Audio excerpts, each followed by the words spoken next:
It's time to engage, educate, and empower with Tracey Maxfield. Hello again, everyone, and welcome to another episode of Engage, Educate, and Empower, a podcast which aims to highlight the social issues, life challenges, and day-to-day problems that our children, teenagers, and young adults around the world experience each and every day. Now, if you've joined me on other podcasts, you know that I love discussing ACEs, Adverse Childhood Experiences, because I definitely agree with the research which says that the more ACEs a child or teenager has, it increases the likelihood not only of developing a chronic illness, but also of having a mental illness or mental disorder.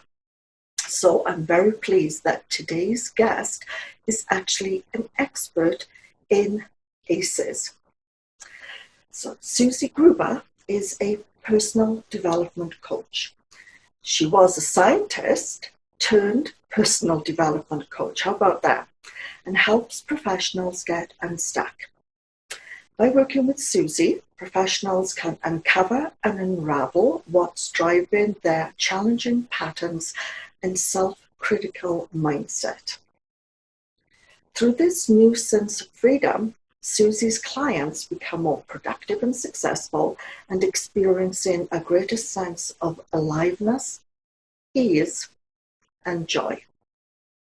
So as usual, we'll take a very quick commercial break, and when we return, it'll be my pleasure to introduce you to Suzie Gruber. Stay tuned.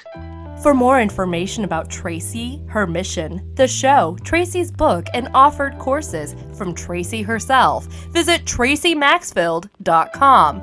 Be sure to catch the latest news on mental health and Tracey's guests on Facebook, Twitter, Instagram, and YouTube. While you're visiting traceymaxfield.com, make sure to sign up for the free monthly newsletter. Keep track of Tracey with upcoming events, interviews, seasonal tips, and the latest articles on important mental health issues. Plus, when you subscribe, you'll get a copy of Tracey's booklet, Why Our Kids Are Suffering and How We Can Help Them. For more information and to sign up, go to traceymaxfield.com. Parents, do you worry about your children or teens? Do they have issues they don't talk to you about? Go to traceymaxfield.com to sign up for Tracey's informational courses. Tracey has brought connection to parents and teens all over the world. To learn more, visit traceymaxfield.com. A brighter future is possible.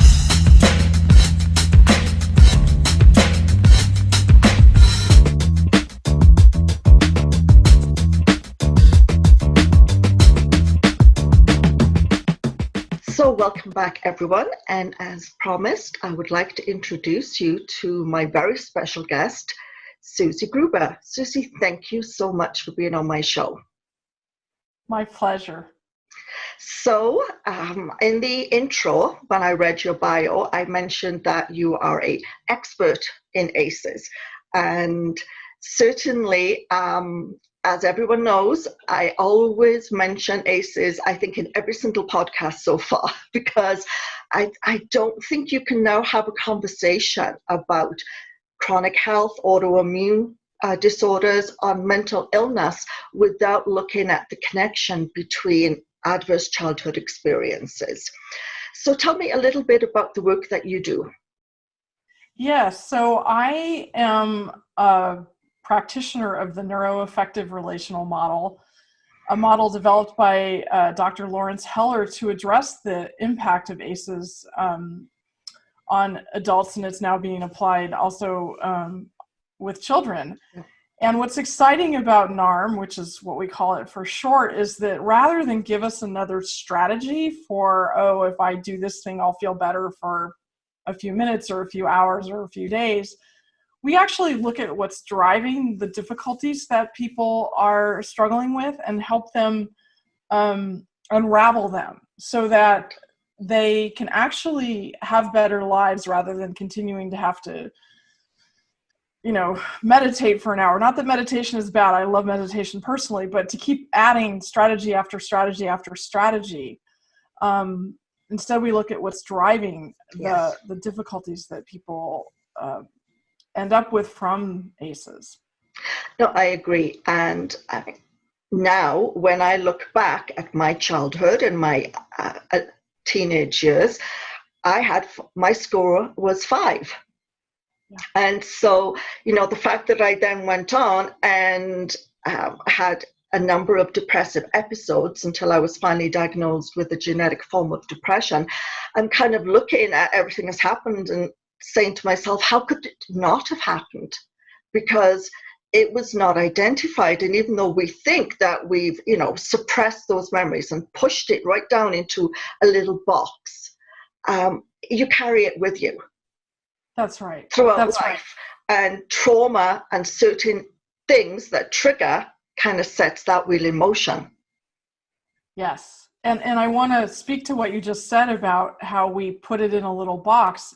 As children, that's all we can do because we don't have literally the physical structures to process all that emotion, and often the people in our environment aren't interested in how we really feel about it. So we did that to survive, except that when we turn 18, it doesn't just simply go away. That's right. There's no magic that all of a sudden it's gone. So we carry the adaptations to those environments into our adulthood, and that's what creates so much of the difficulty so many of us struggle with. Absolutely. Now, in your practice, obviously, you are helping adults that have ACEs. And so what are the most common, so ACEs are categorized into 10 sections. What are the most common ACEs that you see are actually contributing to the health problems that, they're now experiencing? I would say that what I see most commonly is some form of emotional abuse. Yes.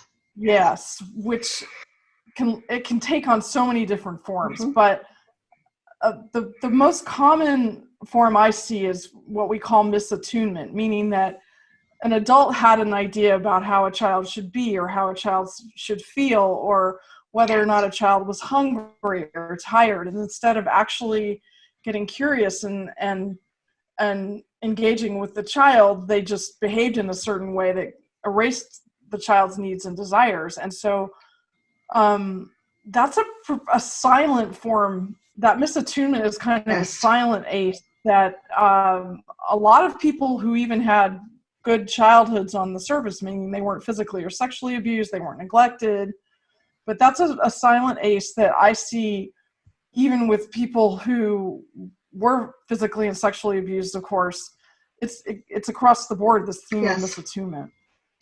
No, I actually agree with that. And it's funny because there's a saying, right? We all know it. Sticks and stones may break your bones, but words will never hurt me. And it's like, okay, the person who wrote that, in my book, I actually said the person who wrote that must have been drunk or on drugs because, unless he was so self-actualized and had such a good sense of self-worth and confidence, it's actually impossible because we are a society that tend to dwell on negative comments and criticisms and overlook the positive. And I've said many times in my podcast, you can say 9 compliments, 9 wonderful things to somebody and 1 negative, and everyone will tend to dwell on the negative.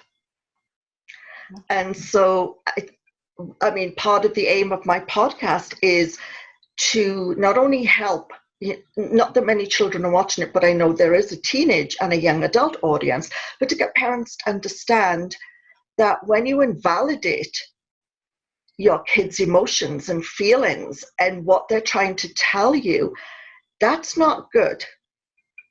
No, it teaches the child to disconnect from their own internal state, which is the key. So if the parent says something to the child that invalidates that internal state, then that sets up this dynamic inside the child of like, wait, this parent that I love and need is telling me one thing and my internal state is telling me something else. So guess what? My internal state must be wrong, right? And that's how we decide we're bad, and a whole host of adaptations centered around inauthenticity is born from there.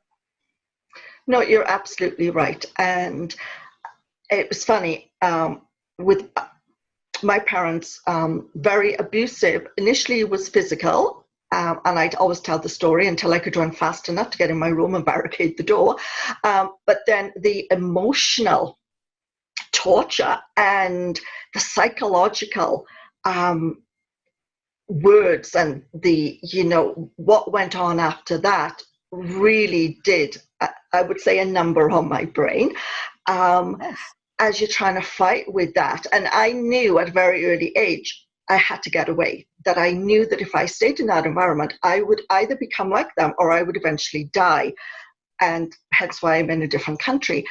But not everyone has that ability or that the strength or the insight into doing it.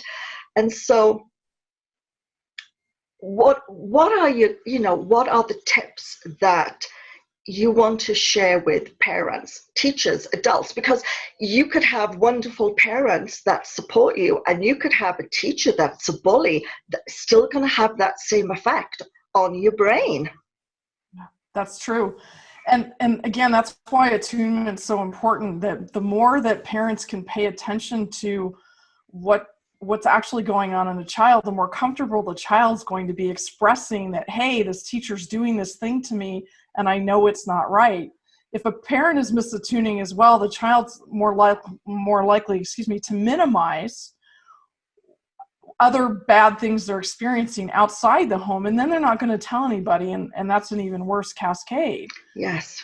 And then we do that as adults. We get into abusive relationships, or we stay in a job too long where we're being mistreated, or we take things really personally that aren't ours. There's a whole host of ways that I'm raising my hand. Me too. It is. And I mean, I've moved past that because of what happened to me. And I say it was, despite everything that happened, it was a gift, and it enabled me to heal and to work on myself and understand everything and move forward. And I'm hoping that, when parents or teachers tune in to the podcast and they're wanting to understand and learn more about what they can do to help kids, that maybe they'll recognize something in themselves, because I think the majority of the population are carrying something with them. And depending on our strengths and our previous coping abilities and, and the support system we have, we're all responding to it differently. But many, many parents model behavior that they have learned from their abusive childhoods.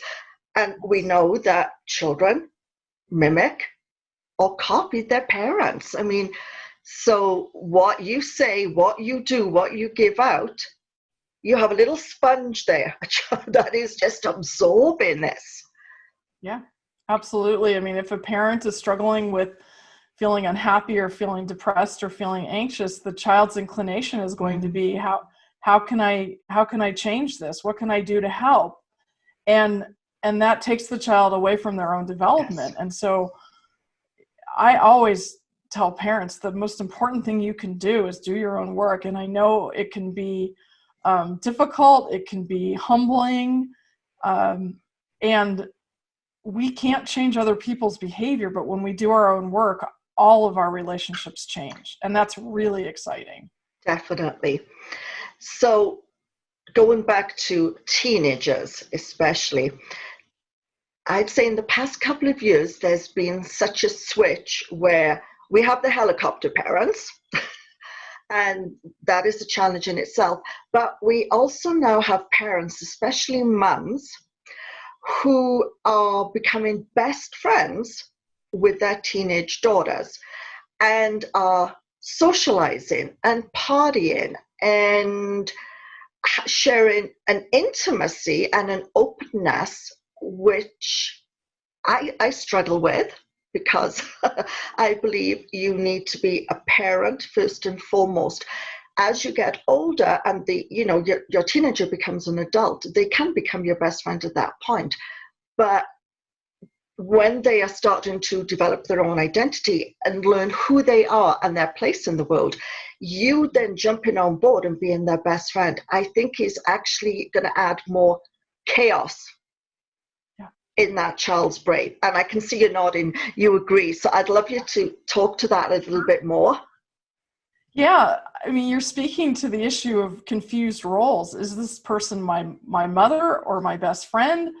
And you know, in the teenage years, as you said, the teenager is individuating, and they still need the structure that parents provide. It's this funny in-between place. And so, yes, I really agree with what you're saying, that while on a certain level I appreciate the impulse of a parent to be the child's best friend, it's important to consider, what does this child actually need at that stage of development? And they still need a parent. Absolutely. And also, once you become your child's best friend, you really can't be sharing personal information and challenges and problems you have with a boss or with your neighbor or best friend, because it amazes me, but there are still so many adults out there that don't understand that your child, your teenager, takes all this and wants to try and help you and wants to try and make it better. And you're putting such an enormous burden on their shoulders that is completely unnecessary. And hurtful. And yes. You know, I think people underestimate or overestimate where an adolescent is in their development. Yes. The human brain keeps developing until age 25. So if someone is parentifying or in any way, you know, having expectations of an adolescent at 13, 14, 15, I mean, there's still 10 more years of physical development going on. And with it, the emotional development and the cognitive thinking that goes along with that development, is essential for the child to have the space to have that happen and not be expected to take on a role that's not theirs. I 100% agree. And I feel so much for, we know there are so many families out there, especially if maybe it's a single parent family. And if the mum is working 2 jobs or is working nights, we are finding that the oldest child is now becoming the surrogate parent. Yes. And yes, we're giving them skills that they can use in later life, but we're not even allowing them now to be a teenager. We've robbed them of their childhood. Not at all. I mean, my mother was in that. She was the oldest of 6 girls and was parentified from a very early age. And I can tell you that she never learned to be her own person, which then affected how she parented me. And it's so important to understand that this stuff is generational. Yes. And that's part of why it's so important for parents to look at their own stuff, is to break that cycle. No, I agree, especially when all parents say, I don't want my child to go through what I went through, and I want to give them the best possible. And I think we've gone off track when we think that giving them materialistic things and, you know, the next iPad, the next iPhone, oh, I want that $400 dress for prom, things like that. What the child or teenager really needs is your love and support and emotional connection of helping them develop values and the sense of right and wrong. Yes. And who they most are. So, yes. You know, if mom's an engineer and she decides that her child should be an engineer too, but the kid has more inclinations towards being artistic, you know, stuffing a child into, you know, round peg in a square hole is really, really destructive. Yes. And I always find it so amazing.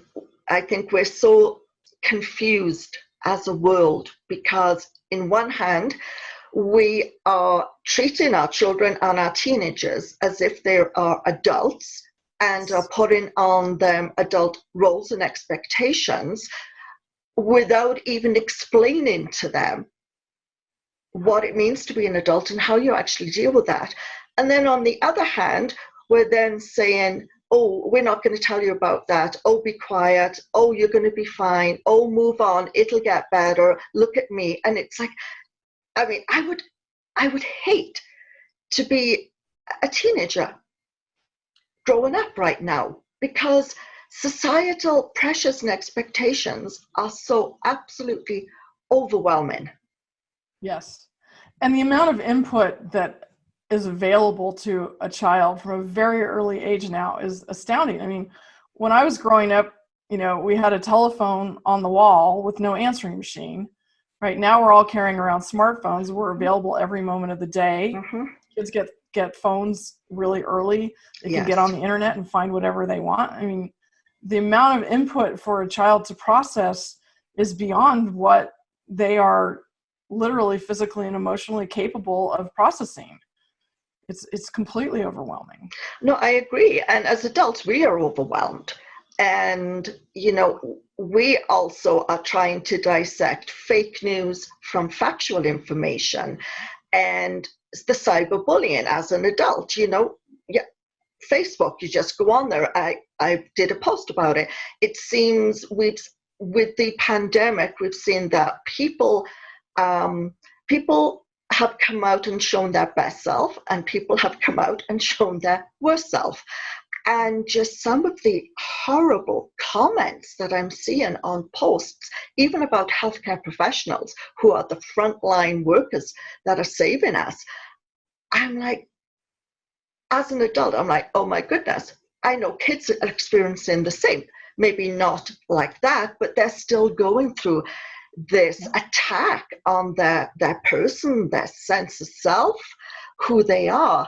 And if we don't have adults that are, able to sit down and kind of help them explore their feelings and understanding that what they've just seen is wrong and how they can help process that, we're going to have some mixed up kids moving into adulthood, which is not good. Yeah, I mean, the pandemic provides an especially significant challenge for kids, because this is supposed to be a time when they're, exploring possibility and out appropriately into the world and meeting and making connections with new people, and to have to contract into their family homes, which not in healthy families, nothing wrong with that. In more difficult families, then their survival strategies are amped up even further. It's very, very complicated right now. I know, and it's very sad, because both of us belong to an online ACEs group, and anyone who's listening, we'll put a link, but I encourage you to check it out, because the information they share is absolutely awesome. And Suzie actually wrote an article on it last week, I think I read, which was great. And what they're saying is that already, because of this pandemic and the self-isolation and the social distancing, we can assume every child has one ACE score already because of this trauma. So to adults, to family members, to parents who are watching this, what kind of guidance can you offer them? So I know it's going to be different for children and different for teenagers, but let's begin. What can you guide them so they can kind of support their kids, their children at home right now? I would say the most important thing is to help them feel connected. So, and that can look like, giving them space to express how they're feeling,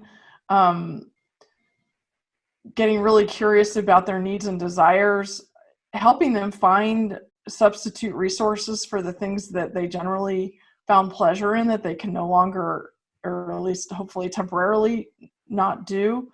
But really, if you're a parent who has a tendency not to want to sit with a child's feelings, finding it in yourself to tolerate the feelings in your child, which may bring up feelings in you, I think is super, super important. Because it's natural to have feelings of sadness and anger about what's going on, because our lives have been changed in ways that we can't control. None of us asked for this virus. We didn't create this. It's literally something that has come upon us, and and it has an undefined ending point. It's not like an earthquake that lasts, for a number of seconds and then it's over. There's a whole lot of uncertainty and not knowing. And so helping not just children, but all of our family members sit with the sense of helplessness and uncertainty that's going on, which is totally natural to be feeling right now. And of course, when we then go to teenagers, it's slightly different, because we know that their peer support group, their relationships, and their social connection, this is what has kind of helped them go through their school years. Now all of a sudden they're separated from that. And I know I read there was a report from UNESCO, and they said that kids are feeling that they've become prisoners in their own home. And so this is the time when they are now, they think they're an adult, but they're trying to learn the skill set and the tools to develop their own sense of self. What would you not offer to the teenagers, but then also to the parents, those adult role models? It's difficult with teenagers. Like when I in the neighborhood I live in, I'm seeing a couple teenagers who live here who are definitely not social distancing, and it's that place of immortality and imperviousness. Yes. So natural to the teenage years. And yes. And I think to some degree we have to accept that some kids are just going to behave that way, and we can do as much as we can to educate them, and then at some point we've done what we can. And it's tricky because they could potentially bring the virus into the home. And so do what you can to educate the children with simple information. I wouldn't overwhelm a child with, and certainly not a young child with specifics about the virus, but to really help them understand, hey, this is a serious thing. And at the same time, helping them brainstorm with options of how they can create the connection. So not just, no, you can't do this, but hey, let me help you figure out how you can do this in a way that's safer for the family and for you. No, absolutely. And I mean, there are so many different strategies that we can use. It's funny because of all the teenagers that I've seen, when they're sitting together in groups, they're actually all on their phones. So, part of me is like, well, okay, so you're not having that physical connection of sitting next to them, but you can still connect with them. But I think it's as much as kids don't want to say that they want that physical connection and intimacy, I think they need to have that person in their personal space. Yes, I mean, it's safety, it's comforting, but also it's knowing that you have a physical being there who is your best bud, your friend. And as much as kids are like, I want to be alone, leave me alone, I'm going up to my room, I think what lots of adults are missing is, yes, they want to be alone from you. They want to go up to the room and talk to their friends. And when they're in school, they're not talking to their friends, they're communicating via phones, but they're all together and they need that tribe. It's like that, they have their tribe. Yeah, we're wired for social engagement. That's part of our brain chemistry. And 100%, yes. Yeah, to have that altered so significantly is very difficult. I mean, I find personally, like, I'll go for a walk in the local park here, and I like just even walking past people. I live by myself, so to have that, even just that level of social engagement of walking by strangers and saying hello, I can feel it doing something in my brain that's really important. Absolutely. And as you've said, there is so much uncertainty here. Each country is responding differently, and of course this podcast is global. I know New Zealand has handled it extremely well, and they are almost ready to return to normal life. The UK is in the midst of chaos right now. The States, again, a little chaotic, because one minute they say, everything's going to end May 1st, then the next thing, no, we're extending it another month.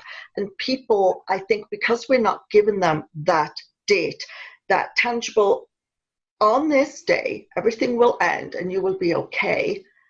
We're not giving them that. And I think that's where there's all this unrest and chaos, because they don't know their future. In Canada, we're told more specific information. We also don't have the density of population, obviously, that's in the States. But in Canada, we're a little bit, we've always been known as the pacifist country, but I think we're a little bit more, okay, we're fine, we get it, we know we're moving towards something, because there's so many states and there's so many, like New York, Florida, Louisiana, California being hit, Washington being hit so hard. And then maybe you have Kansas, where my friends are, that's a little bit more, okay, we haven't got much go. You know, we got it here, but it's not significant. And it's difficult for people to see the big picture. I agree with what you're saying completely. It's so dependent on the nature of where you live. There's such a difference between an urban area where the density of population makes spreading this thing much more likely versus, you know, a more rural area where you just don't come in contact with that many people. I mean, right. Someone in New York comes in contact with more people in a single subway car than the average rural person comes in contact with in an entire day. Absolutely. And hence why they have more people infected and a higher death toll. And it's funny because Florida reopened their beaches at 5 o'clock on Friday and people flocked.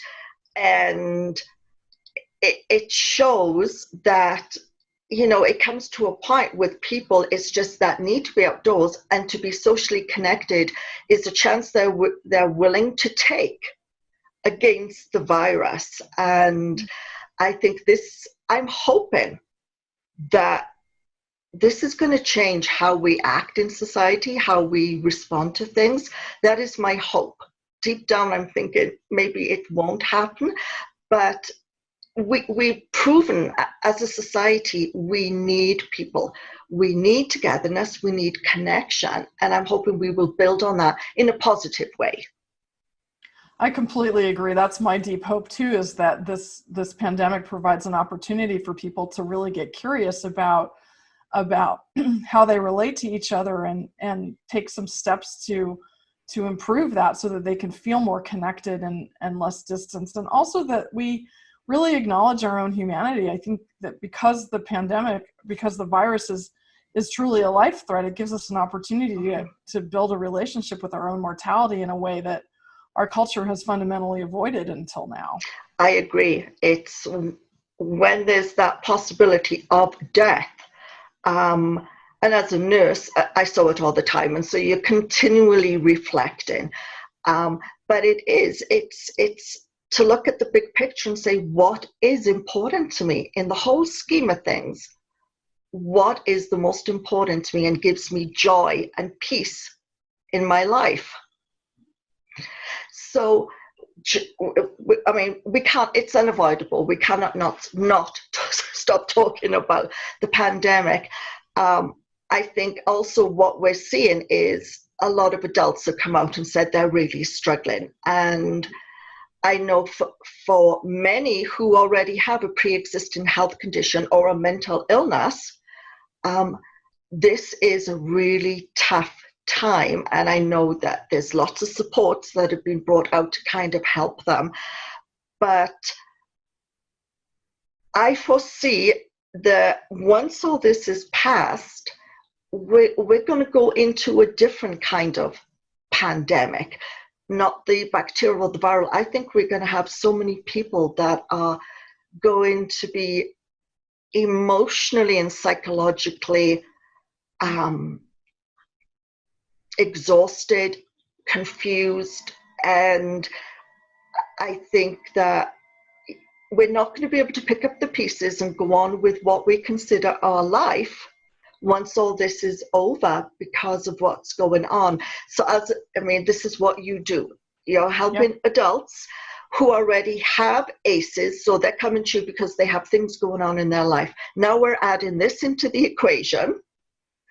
And so what guidance can you offer them?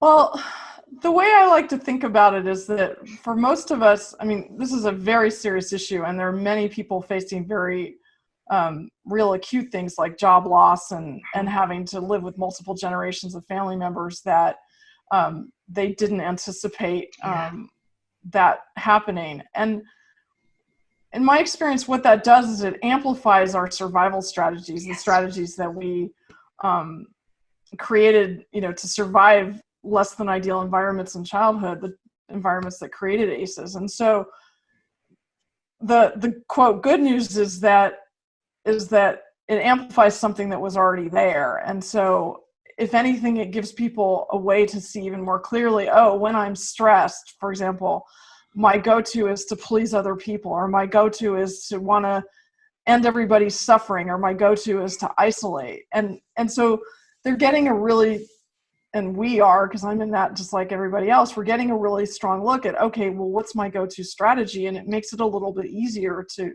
find the starting point of how to get help, of, oh, this is what I'm doing to myself, let's unravel this. Yes, and so that's a positive from my perspective. And as I said, it's my hope that this will encourage people to get help in a way they might not have before, because it's providing a little extra motivation, because our lives aren't going to go back to the way they were. No. There's going to be a normal, and the more we look at our own stuff, the more likely we can feel like we're like we have choices in what that new normal becomes, rather than, oh God, I'm just being swept along by this tsunami called the pandemic. And I think that's really important, especially if we have families. No, absolutely. And I think I'm talking all the time about, even though some people are in very, very dire straits. You just see the lineups for them going to the food bank and things. And other people, they still have a paycheck and they still have their benefits, and things are not as bad. That doesn't take away how they are internalizing it and dealing with it, because we're all very, very different. But I think even in the midst of everything that's going on, trying to reframe it as, okay, so I have this free time on my hands. I cannot go anywhere. How can I best use my abilities? And I believe everyone has gifts, and some people don't draw on their gifts. I think this is actually a really good opportunity for people to kind of maybe pull on the gifts or what they've always wanted to do. And I know people may be watching this going, I'm just about able to get up in the morning and I have no money and, I don't know what to do.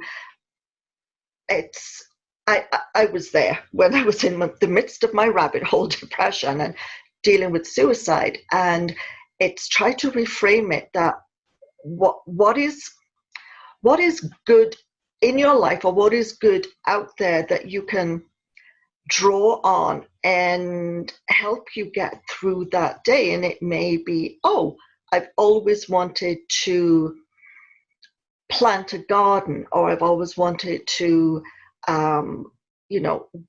see the Louvre Museum, and now everything is online and they're giving you absolutely free tours of different places. It's kind of going into that space and trying to get joy from that, if you understand what I'm trying to say.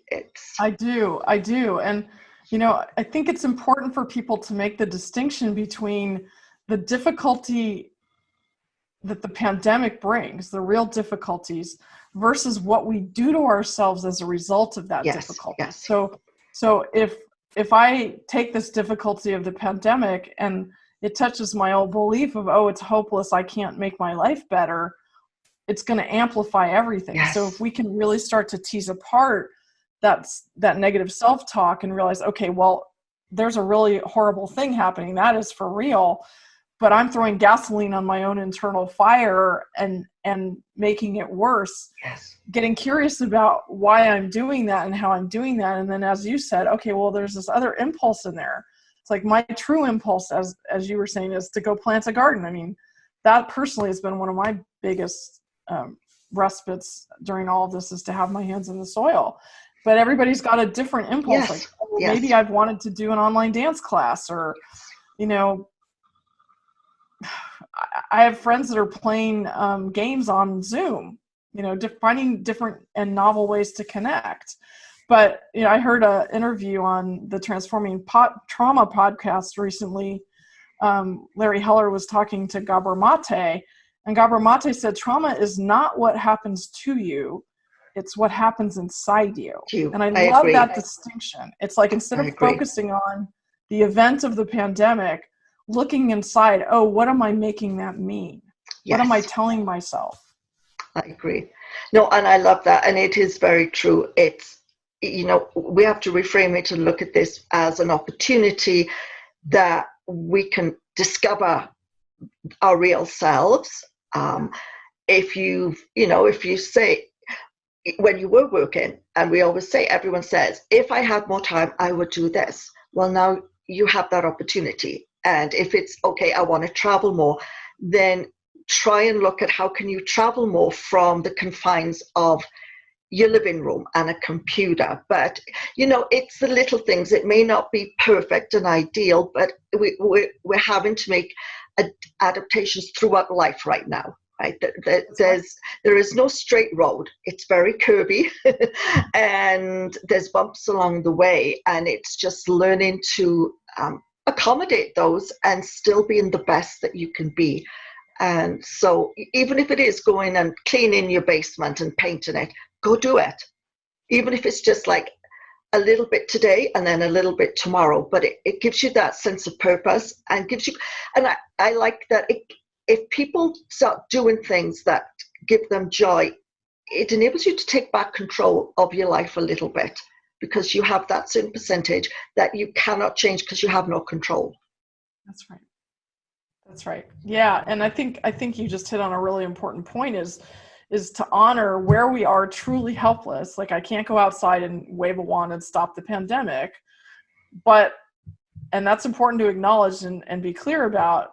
But there's a lot of other stuff I can do, Yes. whether it is clean my basement or you know, jump on an online free class to retrain myself in something that I've always wanted to learn.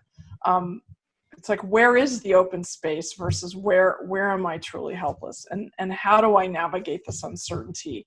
You know, if there's fear, well, what's the worst thing I can imagine happening? You know, really getting in the here and now, because Yes. what happens is, when we have ACEs and there's something this significant going on for us in the present as adults, we unconsciously associate those two things, and they're not the same. Right. We're not trapped like we were when we were children. We're not helpless like we were when we were children.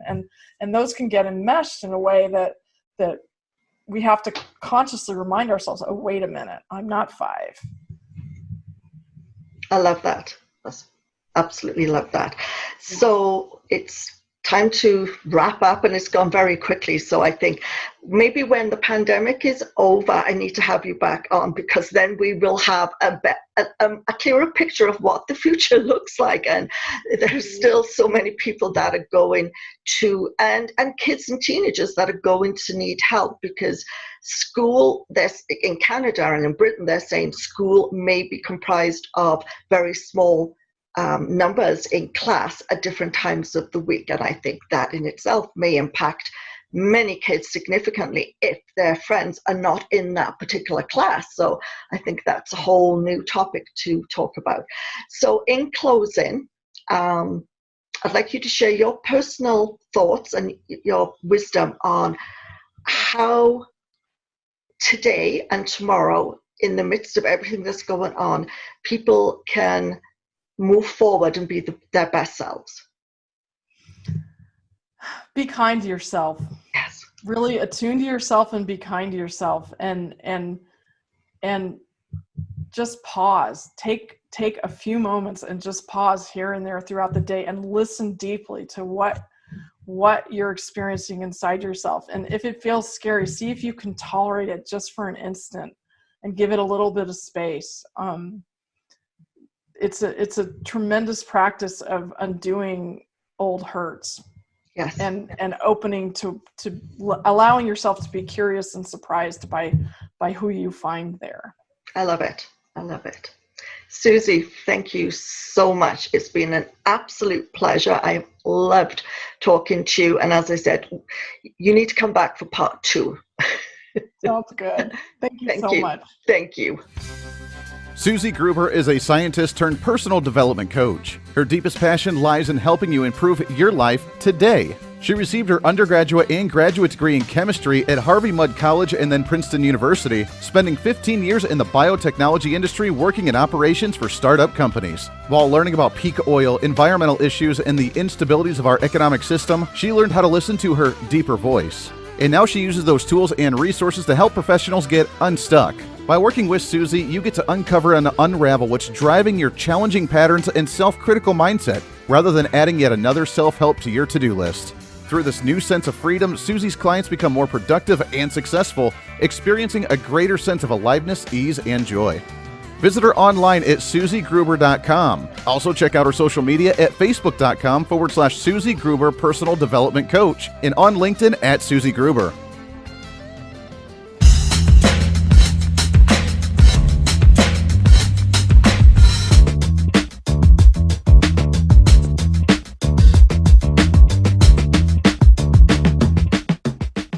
Hello, everybody, and welcome back. I hope you enjoyed this episode with Suzie Gruber. Some great information, not only to help our children, teenagers, and young adults, but also to help ourselves.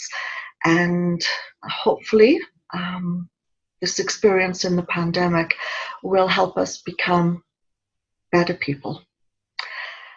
So this wraps up another episode of Engage, Educate, and Empower. I hope you stay safe and well during this uncertain time. And please join me again next Thursday for another episode. Have a good week.